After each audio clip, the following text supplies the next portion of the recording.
the keyword ethnicity, in part because this key character Assad, it gives us an opportunity to talk a little bit about multicultural Scandinavia.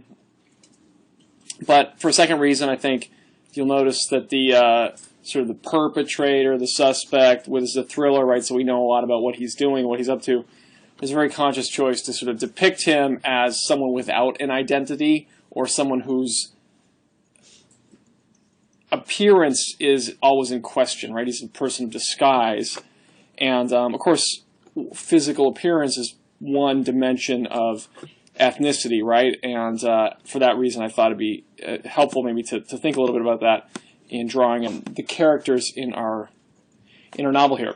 So that's the focus here. And I just wanted to begin by saying a few words about sort of history of ethnicity in Scandinavia that may be useful to setting the context. I mean, if you've taken a course, other Scandinavian course, or it may be obvious from this course that when one talks about ethnicity in Scandinavia, the kind of notion is that this is a kind of a homogeneous part of the world. It's been ethnically homogeneous, and in part that's because it's been kind of off the beaten track.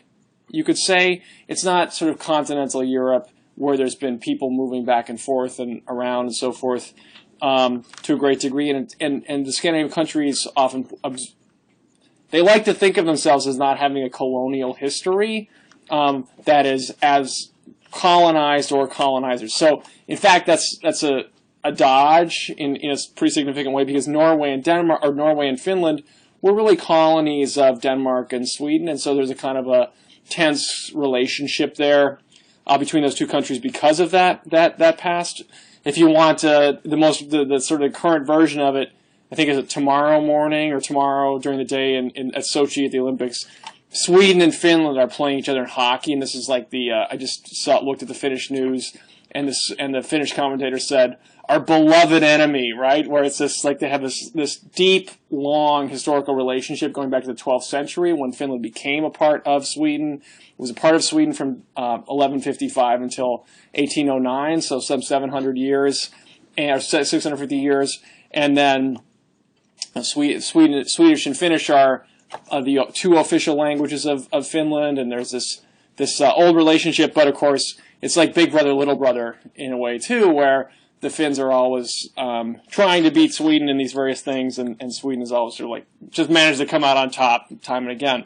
And so when the Finns they've won the hockey's the big thing there, and they've won the world championships a couple times. I think 2 years ago, most recently, where they beat Sweden. You know, it's like national celebration.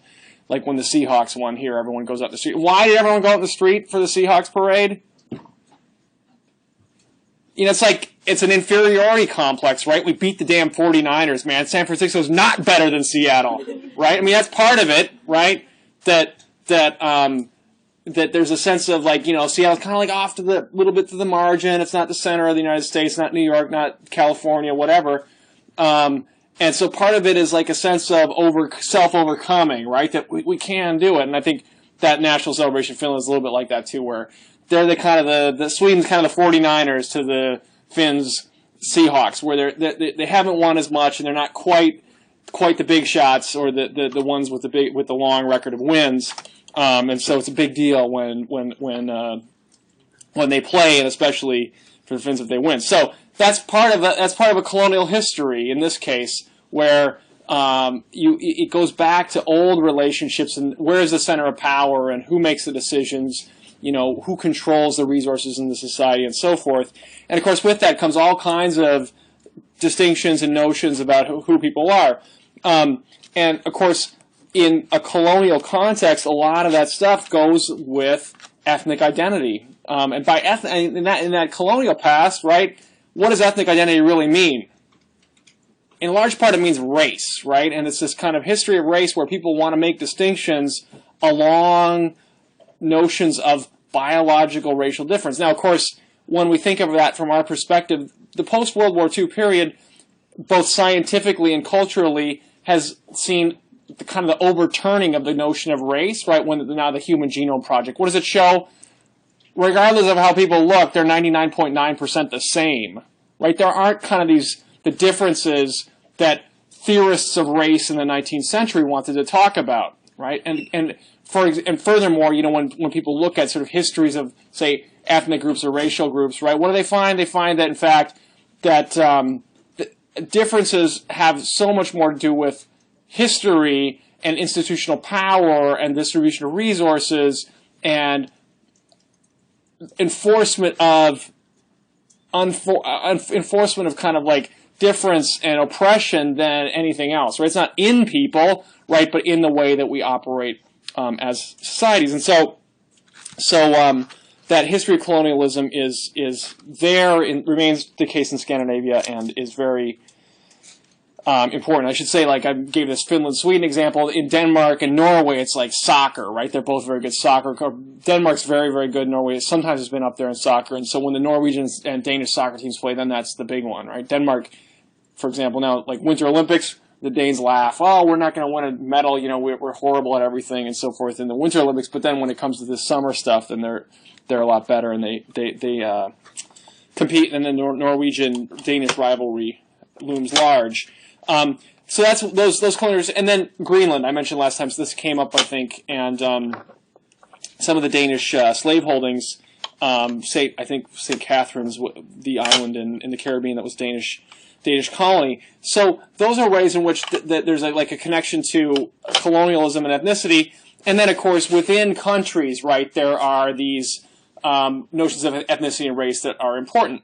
For example, in the Scandinavian countries, there is the Roma people, so-called gypsies, which is a slur in its own right, but nevertheless a kind of minority that has lived in all the Scandinavian countries since the early modern period, so hundreds of centuries. And very sadly, the Roma people, or the so-called, another group called the Travelers, Tattara in Swedish, again, like ethnically different, related, that were oftentimes singled out because of cultural difference and subjected to basically eugenics programs especially in Sweden, up until the early 1970s, where people were being singled out and so forth, and then forced sterilizations and things like that. So there's these kinds of notions of race and ethnicity, even though Scandinavians like to think of themselves as not having that kind of history. It's there. It's very much there. The Sami people in the far north. We haven't talked about the Sami so much, but indigenous population in the far north of Norway, Sweden, and Finland.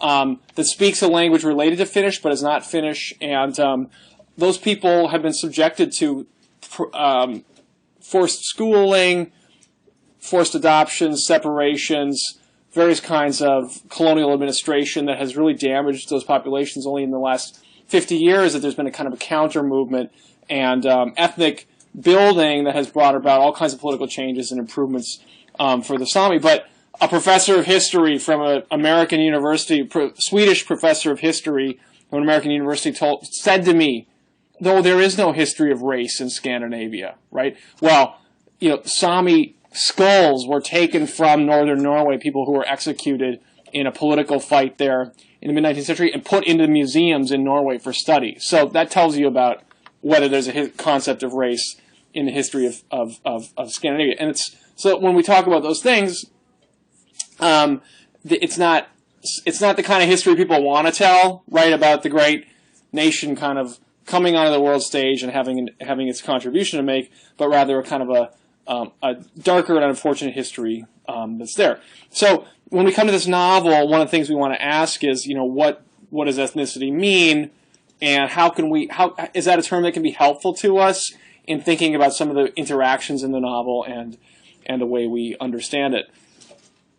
So that's why I wanted to start today, was just to our second point, really, after that kind of thumbnail sketch of race and ethnicity in the history of Scandinavia, is just to ask ourselves, what does ethnicity mean?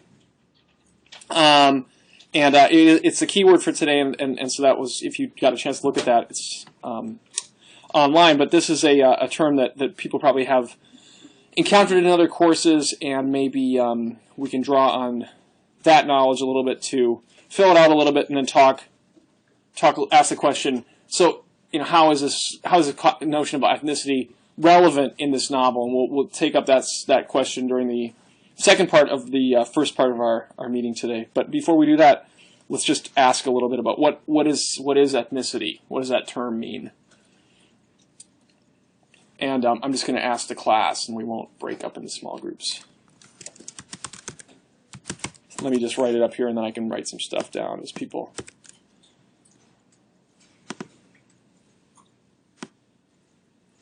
So, got to get that TH right there, huh?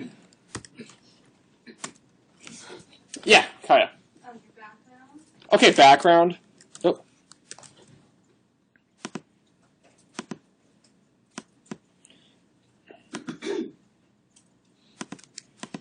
Background. What do you mean by background? So, like where you're from. Good. Alex? Kent, sorry. It's largely determined by your genes. Okay, so there's maybe a genetic aspect to it. In some ways, that's what when we say where you're from, right? It means some sort of like notion of heritage. And that can be an ethnic heritage, for sure. Yeah, Emily? Like the kind of people you associate with culturally. Okay, so who you associate with, I'll put identify with, culturally. You know, one question is like, what's the difference between culture and ethnicity? You don't just keep the ask. You can ask yourself that as we talk here. Schwen? They can determine your social standing. Yeah, absolutely. Right? Is that social standing? Let's see here. You know, like, and one way to think about this. I'll use your words. Determine. Right? That you can have a notion of ethnicity, right? That is where you have some idea of pride or affirmative feelings, positive feelings, and then you encounter people who don't share your feelings, right? There's a kind of a for me and for them aspect to it. How I think about it or how we think about it and how others think about it, and that can create a real clash, right? Ultimately, what one sort of ideal for a society is that those should be in balance, where we have a kind of a notion of shared affirmation of ethnic groups. And that's what all people work for in a lot of different kinds of organizations, and certainly in a university classroom, part of our idea of talking about things like this is that we come to understand better the ideas we carry around in our heads, and in that way come to a fuller kind of a richer understanding of ethnic difference and cultural difference, and can see kind of see why people think the way they do about themselves and about others. So that notion of can determine social standing can be very, have a lot of different sides to it. Hannah? I was going to say, it can have to do with geography and like where exactly in the world you come from. Right. So, I mean, in many cases it's not just where you come from, but also the place you come from, right? Where it's not just an identification with a group, but an identification with, say, a style of architecture and a kind of terrain, or all these kinds of things that fill out an ethnic identity. What's your name, Kendall? Yeah. Your ethnicity can determine, or I guess, kind of influence your religion. Okay, right. So the influence related to religious belief, right? So religion. Well, I'll just put religion. Right, where I know.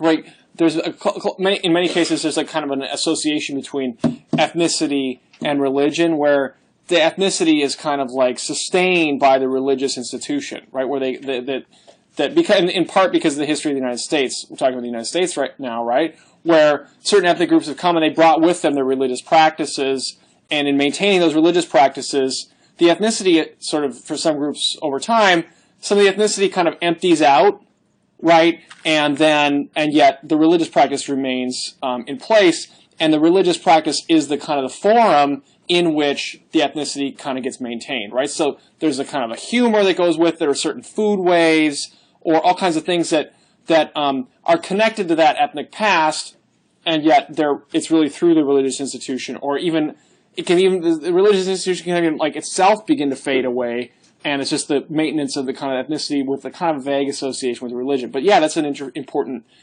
connection. Derek? Okay, so there's norms. What do you mean by that? Well, like, it kind of explains like their behavior. Okay, right. So like within an ethnic group. Okay, so there's norms. So within a group, right, where if you belong to that ethnic group, or you identify with it, then with that comes a whole set of understandings about how the way the world works. What's the good? What's the bad? What you should do? What you shouldn't do? That plays well. And of course, that's what this novel's the relationship between Sod and Carl, right?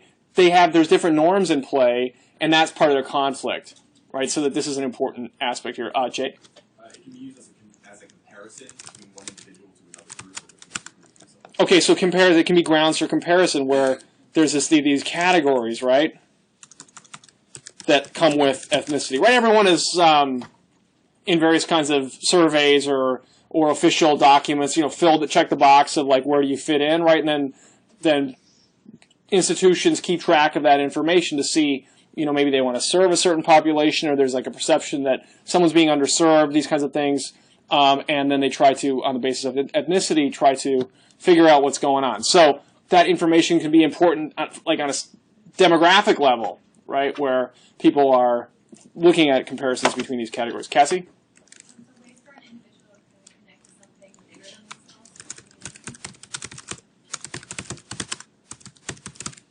themselves. Yeah, so, right, connection to something bigger.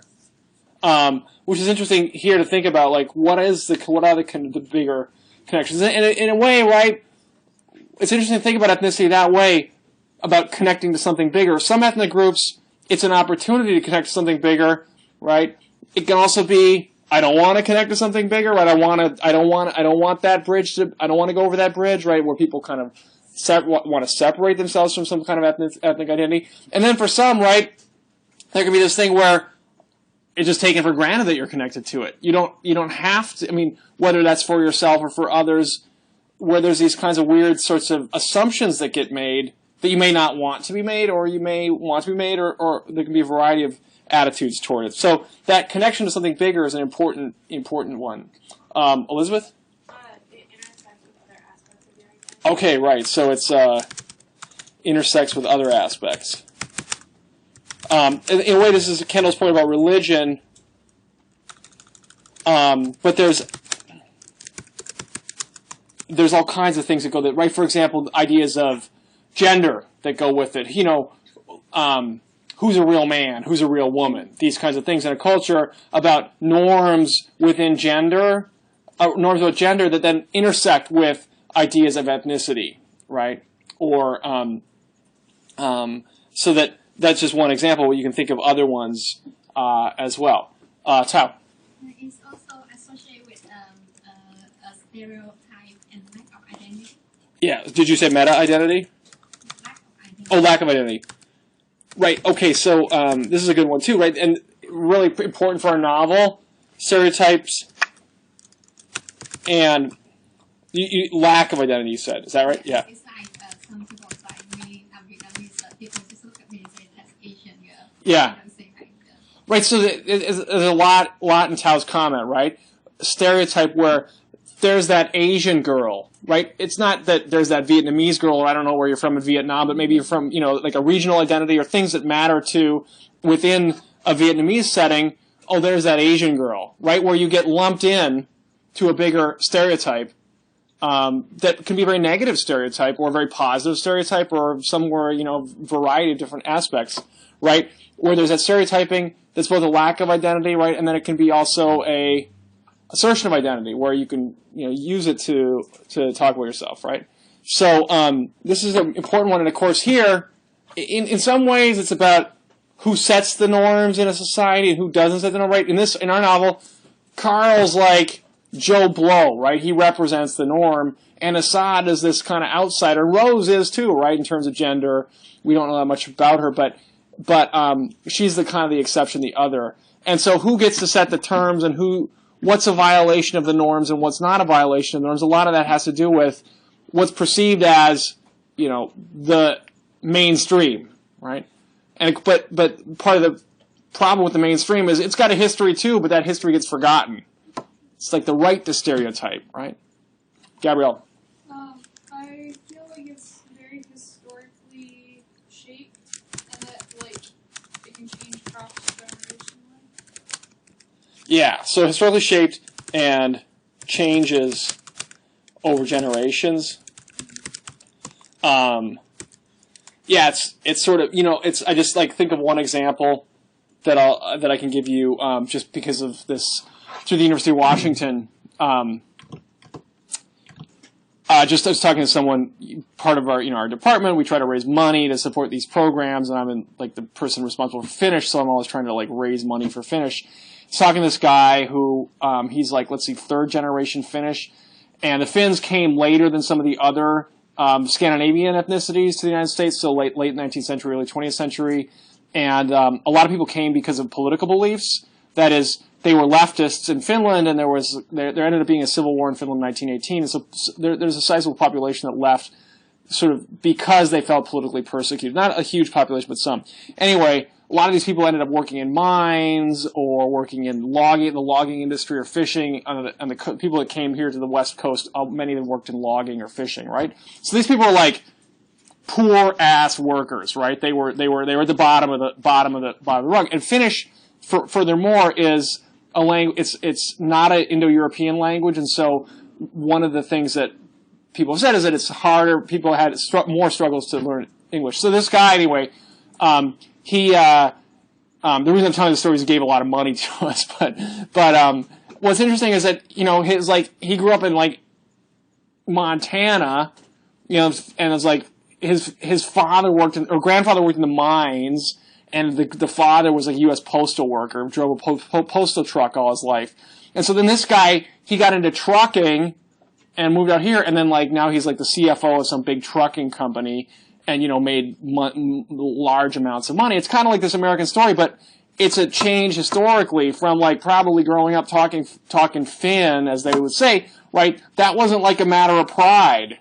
It was an ethnic stigmatization. You talked it at home, but you wanted to kind of go into the mainstream, right? And so over historically changing those ideas so you can kind of come in. But then on the other hand, you think some groups can come in and some groups can't. How does that work? Where there's different kinds of access, right? That's I just told you a little version of sort of the American dream story, right? Hard work over time and people making sacrifices for their kids. You can get in, right? But who can get in? Does everyone have the same access? I guess I gave a little bit of example of language as maybe a little bit of an obstacle, right? But that we like to tell that story, right? If you just work hard enough, you can do it. But that's really not necessarily true, and it varies. And there's all these kinds of aspects to it that are important to take into consideration. So it can happen, right? We can tell that story, but there's also a lot of other stories to be told. And those are all examples of historical change, right? The way that ethnicity can be a part of things and then can also not be a part of things in the way that, or it can disappear, to take Gabrielle's point. Other ethnic things here. Ashwin? To point out about the social standing sometimes, there's also caste systems that determine almost your identity, in India. Okay, so let's see here. So I'll just put caste systems, right? So if people are familiar with other cultures, there can be very, very strong systems of where you're born into it, right? And of course, this is one of the things that's interesting with the United States is that in a way we like to think of ourselves as without social class, right? Where, if you think about the many systems where there are very strong class systems, where, the notion of mobility is not there because, you're talking to someone, say in the university you met or whatever, and they're like, oh yeah, figure out you're from the same area, and you figure out, you're like, oh yeah, you talk about your families and who your grandparents was, and suddenly you realize that this aha moment where yeah, my grandfather or my grandmother was, a servant for your great grandfather, or was like a indentured worker or a slave or something like that, where like this idea of two different universes that you're inhabiting and yet you're right next to each other, right? Those kinds of systems, we think of ourselves like in a modern world that those are gone, but is there a caste system in the United States? I see heads nodding, I mean, that's an interesting question. Or maybe caste is maybe it's more flexible than that, right? And which makes it more pernicious in a way that we have the illusion of mobility, and yet, is there really mobility? And of course, the point here goes back to what Kendall was saying and what as others have reiterated as well, that there's this intersection, right? Many identities overlap, and sometimes those ethnic ones can be very important. So, again, we come back to the novel, like, think about this relationship between Assad and Karl, and what is that telling us about Denmark and Scandinavia? Kind of reading the novel to kind of try to understand better what's going on in these societies. Is there a system there? What in terms of who can do what and say what and be what? Cameron. Cultural expectations, especially for second or third generation. Sometimes they're expected to do whether the family requires them to be involved to a certain extent, whether their marriage expectations or schooling expectations. Yeah, of course. So part of the way that ethnic identity persists, right, is through reproduction, right? Reproduction of that identity through the family, right? Where that means you're supposed to marry someone from the same ethnic group, maybe, or you're supposed to get a certain kind of education because that is what your people do, right? Or, there's within an ethnic group, maybe there's a sort of a desirable occupations and less desirable occupations, right? If you want to be a success for mom and dad, you know what you got to do, right? And there's a lot of obligation on the part of a young person to make those choices that fulfill the expectations, right? Tons of pressure. Right? And of course, that's why the university is such an important place, right? It's the institution in the culture where you can get the tools to get that career, right?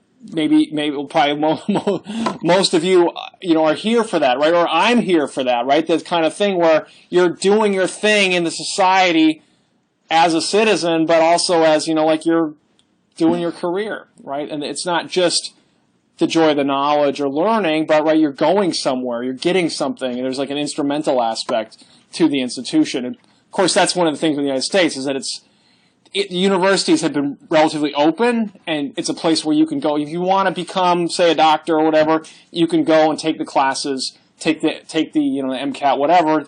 Put your file together, and you can get to medical school. Right? You can if that's where you want to go, and you work on those things that you need to do. Right? That's not every system works that way. Right? We have that openness. Other things with ethnicity. Yeah, Austin. People kind of choose. I mean, you can't change your background, but you can change how much you follow the culture. People fight a lot of the expectations, or they follow them very closely. Kind of personal choices, whether you want to assimilate to the so-called culture you're in, or stay on your own.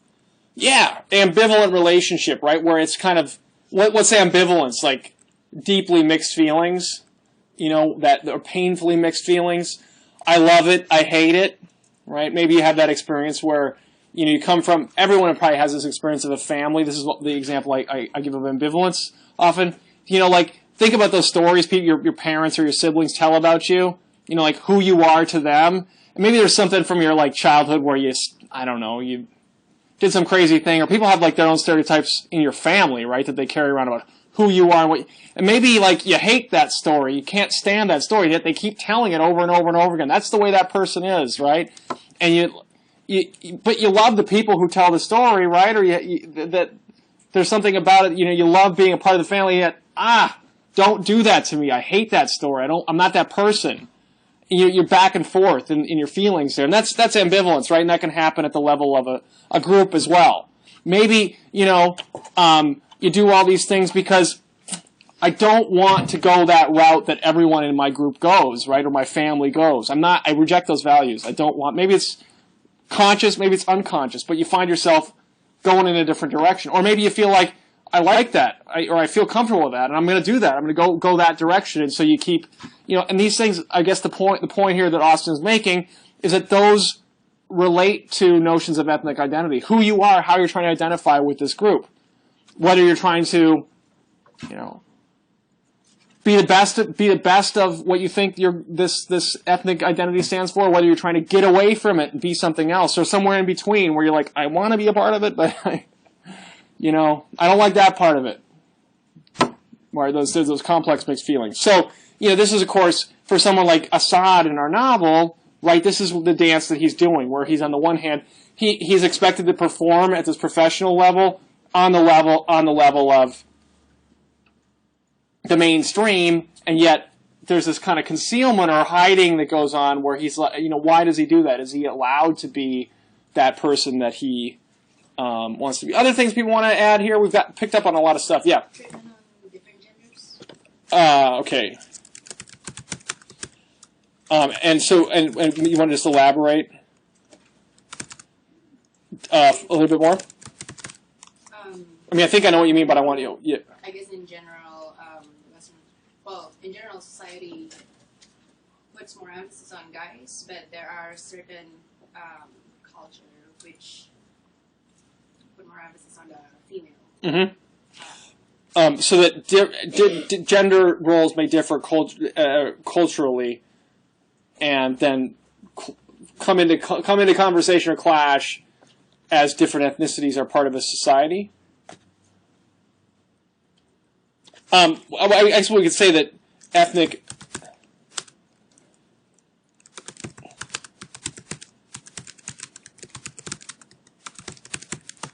reflected gender roles, where people behave differently with respect to their notion of gender in an ethnic group, in different ethnic. People behave differently or act differently, think differently about gender in different ethnic groups, and then if you're living in a multicultural society, you may move back and forth, right, in some kind of continuum. Am I understanding right? Yeah, right. Of course, think about, for example, the history of American cinema. What is the Italian man? Why is Tony Soprano interesting to Americans, right? We have this idea of the primitive Italian, right? The kind of who's closer somehow to those primal urges of murder and sex and whatever, that's what Tony Soprano's all about. He lives in New Jersey. What's funny about living in New Jersey? He lives in Nowheresville, and yet he's somehow closer to the caveman than everyone else, right? And then the late James Gandolfini, right? This burly guy, right? This is about some of the stereotypes we've been talking about, and it's this ethnically inflected gender role, right? Where there's a certain kind of Italian American style that's supposed to go with ethnicity, or with gender rather. And again, intersecting levels here. Anything people want to add here in sort of conclusion? Yeah, Ken. Absolutely. That's what I think one of our points here, or in this very sophisticated list of aspects of ethnicity that really, I hope that the keyword, my little definition of the keyword, gets at the complexity that people have brought out here, because this is what I was trying to get at, especially this intersecting stuff, right, where there's some movement and change, and ethnicity, and ambiguity, and ethnicity, in a way, it displaces a notion of race, which, is a heavier, in some ways, a heavier concept, because of that history of thinking about race in biological terms, which, as I said, people have really come to reject on scientific grounds and for moral and cultural reasons as well. But nevertheless, these notions of identity remain really important, collective identity, and they have to do with the kinds of differences that we draw. And of course, those sometimes have to do with looks and identifications and so forth. And with that, there's just a lot of ambiguity and mixed feelings, and history, right? So I just, the thing, we'll conclude here, but one of the things I think is just amazing, and when you start talking with this, it goes a little bit more toward race, but I think you can put it under the category of ethnicity as well. But like think about Seattle. Like think about where people live and why do they live there, right? Maybe some of you, I don't know if anyone's taken